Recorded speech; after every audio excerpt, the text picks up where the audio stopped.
বন্যা আর উজানের পানি কমে যাওয়ায় লক্ষ্মীপুর পৌরসভায় দেখা দিয়েছে বিশুদ্ধ পানির সংকট। দিনে 2 বার পানি দেওয়ার কথা থাকলেও কখনো একদিন পর পর পানি আসে, এতে চরম ভোগান্তিতে স্থানীয়রা। মোহাম্মদ সোহেল রানার রিপোর্ট, জানাচ্ছেন সুলতানা মরিয়ম।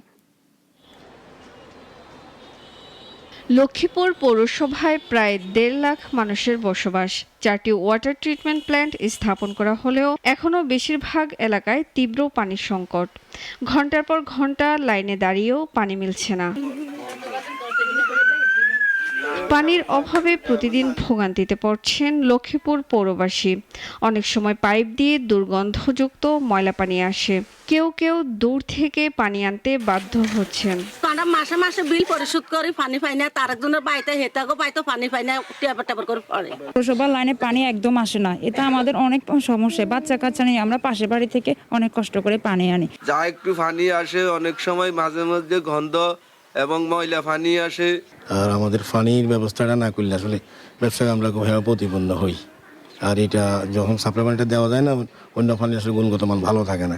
এটা নিয়ে কাস্টমারদের সাথে আমাদের ভুল বুঝাবুঝি। বিদ্যুৎ বিভ্রাটের কথা জানিয়ে সমাধানের পরিকল্পনা নেওয়ার কথা জানান পৌর প্রশাসক।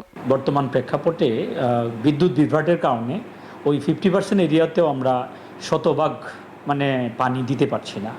তো এই সমস্যাটা হয়তো বিদ্যুৎ বিভ্রাটের যে সময়টুকু কেটে গেলে এটা সমাধান হয়ে যাবে, কিন্তু ভবিষ্যতে এই পানি সাপ্লাইয়ের যে এরিয়াটা এটা বাড়াতে আমরা আরও নতুন করে ট্রিটমেন্ট প্ল্যান্টের পরিকল্পনা আছে। একটি প্রজেক্ট আছে RUTDP, ওই প্রজেক্টের আওতায় হয়তো আরও 2টি পাওয়ার প্ল্যান্ট আমরা করতে পারবো। দ্রুত কার্যকর উদ্যোগ না নিলে এই সংকট আরও ভয়াবহ রূপ নিতে পারে বলে আশঙ্কা স্থানীয়দের। সুলতানা মরিয়ম, নাগরিক।